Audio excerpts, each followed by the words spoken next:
Colchester, the oldest non-recorded town in England. Home to more than 190,000. Has many great sights and features.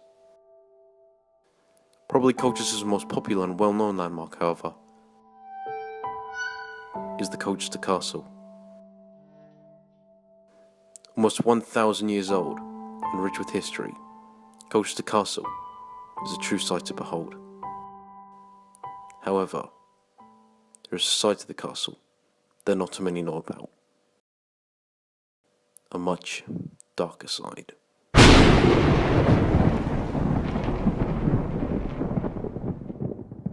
Today, I'll be talking with one of the curators of the castle and explain 3 events that really stand out for me.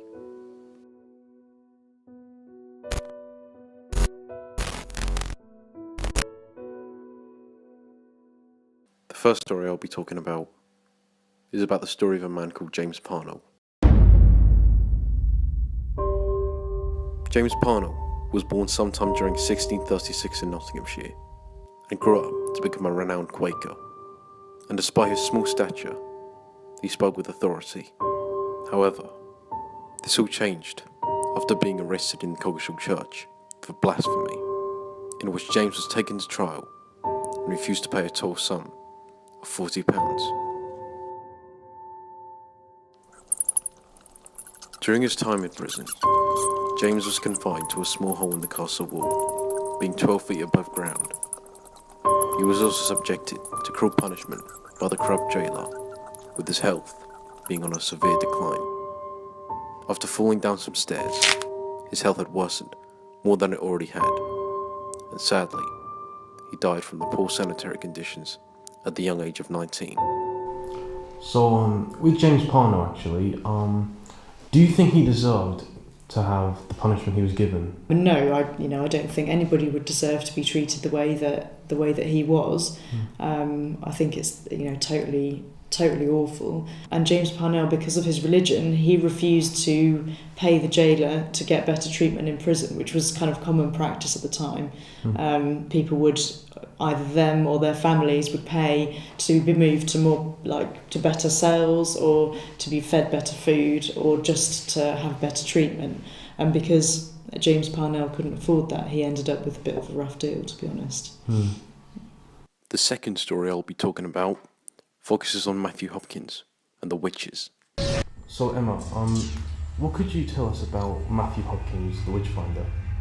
So Matthew Hopkins comes from a town called Manningtree, which is a little bit north of Colchester, and I think he was growing up during a time where people were kind of extremely religious and maybe a little bit frightened of things that they didn't understand.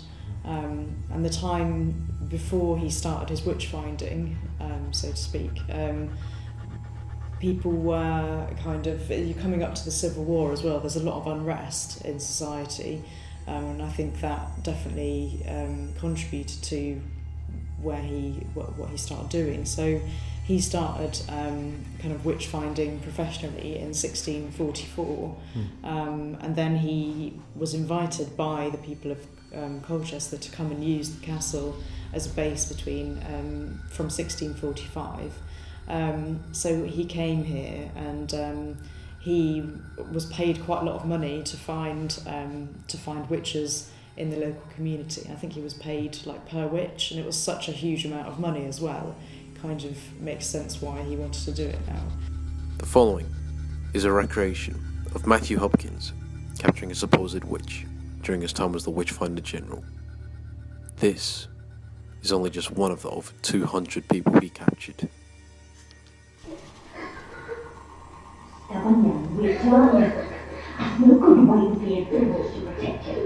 Mr. Hopkins is a godly man, and your magic won't work on him. Think of it. Here he comes. She's been given no food, nor allowed to sleep. No, sir. She's been constantly watched. It is well done, Mary. Now then, Rebecca. Tell me the names of your familiars. I won't let them plague you for telling. God will protect you if you but paint. To give your image to that girl. I shall find it back, yeah? So there's no use you hiding it from me. Did not your neighbour John Hart take sick and die of bewitchment, crying out your name? I did not kill her. Don't you mean? Hold still, girl. Let's see if this pin can find the devil's mark which feels no pain. You witches all have them, and I shall find it.